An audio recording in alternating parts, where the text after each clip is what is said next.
perkenalkan nama saya Labrar Putra Pandita, mahasiswa aktif fisioterapi UI 2019. Pada kesempatan kali ini saya ingin menjelaskan ke kalian semua bagaimana caranya mengetahui keabnormalitasan yang ada pada pelvik atau paha seorang pasien. Nah, cara untuk memeriksa pelvik itu dapat dilakukan dengan cara melakukan asesmen. Asesmennya itu menggunakan indikator untuk melihat atau mempalpasi bagian dari pelvis seseorang. Nah, pelvis yang bagian dari pelvis yang menjadi indikator pemeriksaan tersebut adalah sias atau spina iliaca anterior superior. Karena spina iliaca anterior superior ini merupakan salah satu bagian dari pelvis yang memiliki tonjolan sehingga dapat dijangkau oleh teknik palpasi yang dilakukan oleh seorang asesor atau fisioterapis tentunya. Bagaimana cara pengaplikasiannya? Langsung saja kita simak video ini. Oke teman-teman, tadi kan sudah saya kasih sedikit penjelasan tentang bagaimana mengetahui abnormality yang ada pada pelvis atau paha seseorang. Nah, sekarang langsung aja kita aplikasikan. Jadi yang pertama adalah kita lakukan asesmen, yaitu berupa palpasi yang kita lakukan pada pelvis seseorang. Nah, asesmen ini langsung ke satu objek, yaitu sias atau spina iliaca anterior superior. Maaf ya dek, boleh diangkat tangannya. Oke, berdiri secara sempurna. Oke. Sekarang maaf ya, saya pegang. Nah, di sini ada namanya spina iliaca anterior superior, merupakan sebuah tonjolan yang ada pada pelvis. Lalu kemudian kita lakukan palpasi seperti ini. Kemudian kita observasi apakah tinggi dari jempol antara di bagian kanan dan bagian kiri kita itu sama. Apabila sama, maka dapat dipastikan bahwa pasien tersebut tidak mengalami gangguan atau abnormalitas yang ada pada pelvis seseorang. Kemudian boleh madep ke arah samping. Oke. Kemudian setelah seperti ini, kita ada tangannya ke depan ya? Enggak, ditaruh depan aja. Oke. Nah, sekarang kita lihat dari arah samping. Di sini adalah bagian pelvisnya. Kemudian juga kita bandingkan lagi. Apakah bagian pelvis ini di spina iliaca anterior superior ini memiliki perbedaan ketinggian atau tidak?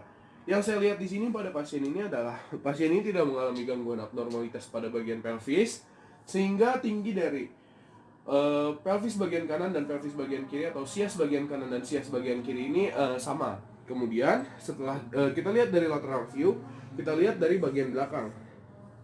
Nah, pada pelvis seseorang itu akan terbentuk garis pelvis, di mana garis tersebut dapat terbentuk di bagian kurang lebih bagian sini. Di sini ada lekukan. Nah, lekukan di sini ini dapat kita pastikan bahwa pasien ini tidak mengalami abnormalitas karena tidak terdapat lekukan yang tidak normal. Di sini masih terlihat normal karena titik dari bagian lekukan ini pun juga masih bagian yang sama, tidak mengalami salah satu ketinggian, dan apabila dilihat secara seksama, tidak terdapat tonjolan antara bagian pelvis kanan di sias bagian kanan dan pelvis kiri di sias bagian kiri. Mungkin seperti itu kurang lebihnya. Lalu kemudian yang kita tahu apabila pelvis seseorang mengalami gangguan, tentunya akan mengalami gangguan pada abnormalitas pada gangguan jalan. Jadi sekarang kita minta adik ini untuk berjalan dari kiri ke kanan.